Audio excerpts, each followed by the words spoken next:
आप सुन रहे कहानी हब चैनल। दोस्तों, अगर हिम्मत है यह कहानी आप अकेला सुनकर दिखाना, हालत खराब हो जाएगा। डर के। ये कहानी मुझे एक शख्स ने भेजी है, जिसने कहा कि अगर मैं इसे साझा न करूं तो शायद ये सच्चाई हमेशा के लिए दबी रह जाएगी। उसका नाम है अंशुल। उम्र सिर्फ 28।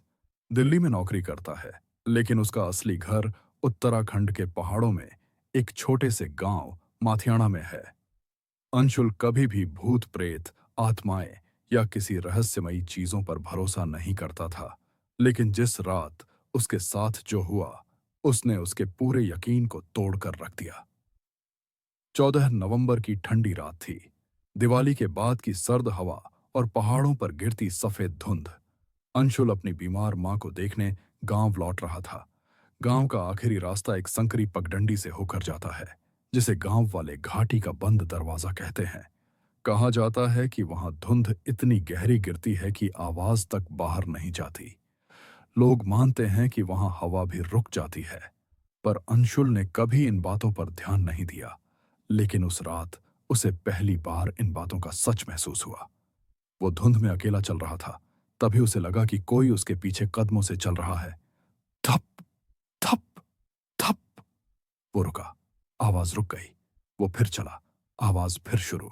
उसने सोचा शायद कोई दूसरा यात्री होगा, लेकिन जब उसने पीछे मुड़कर देखा, सिर्फ धुंध थी, और धुंध के बीच एक पीली सी चमकती हुई छोटी रोशनी, जैसे कोई आंख दूर से उसे घूर रही हो। अंशुल ने उसे अनदेखा किया और तेज चलने लगा। थोड़ा आगे जाकर उसे दाईं ओर एक टूटी हुई लकड़ी की कुटिया दिखी, जिसे वो बचपन से खाली जानता था। लेकिन उस रात उसकी खिड़की धीरे धीरे अपने आप बंद हुई। न हवा, न आंधी, न कोई इंसान। बस पुरानी खिड़की हिलकर बंद हो गई। अंशुल थम गया। अंदर से किसी बूढ़ी औरत की आवाज आई। मत जाओ उस तरफ, वो तुम्हें बुला रही है, पर वो तुम्हें जानती नहीं। ये सुनकर उसके पैरों तले जमीन खिसक गई। उसने पूछा, कौन? कौन बुला रहा है? लेकिन कोई जवाब नहीं आया। बस धुंध में किसी ने उसका नाम फुसफुसाया। अंशुल। उसका दिल जड़ हो गया। उसने किसी से अपना नाम तक नहीं बताया था। वो तेजी से आगे बढ़ने लगा, लेकिन धुंध भारी हो चुकी थी। उसके सामने अचानक धुंध का एक गोल दरवाजा जैसा आकार बनने लगा। उस दरवाजे की आकृति के अंदर एक काली परछाई खड़ी थी। वो कुछ नहीं बोल रही थी, बस टकटकी लगाए देख रही थी, और फिर धीरे धीरे उसकी तरफ चलने लगी। उसके चलने की आवाज नहीं थी, लेकिन जमीन पर धूल किसी भारी चीज के दबने जैसा हिल रही थी, जैसे कोई अदृश्य शरीर पास आ रहा हो। आखिरकार वो किसी तरह दौड़ते हुए गांव पहुंचा। मां ठीक थी, लेकिन उन्होंने कुछ ऐसा कहा जिसने उसे अंदर तक हिला दिया।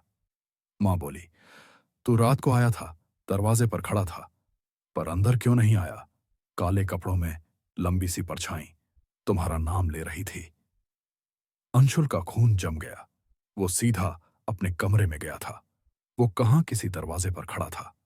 अगली सुबह गांव के बूढ़े चाचा मिले। उन्होंने पूछा, रात को तू धुंध में आया था? अच्छा हुआ बच गया। अंशुल ने कारण पूछा। चाचा बोले, उस धुंध में एक प्रतीक्षा वाली परछाई रहती है। वो हर उस इंसान को रास्ते में रोकती है जो अपनी मां से मिलने देर रात निकलता है।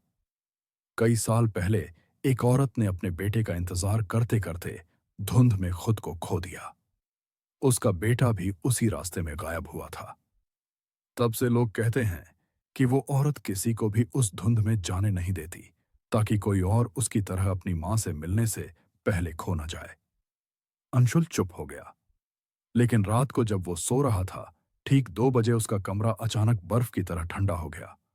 उसकी खिड़की के बाहर फिर वही धुंध का गोल दरवाजा जैसा आकार बना, और उसमें से एक बूढ़ी औरत की परछाई उभरी, जिसने बहुत धीमे कहा, अपनी मां का ख्याल रखना।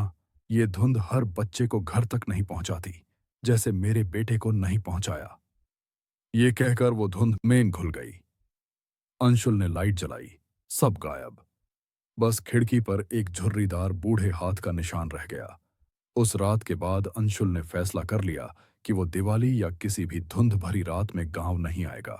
बोला, पहाड़ खूबसूरत हैं, लेकिन रात की धुंध में वो भी किसी की आवाज बन जाते हैं।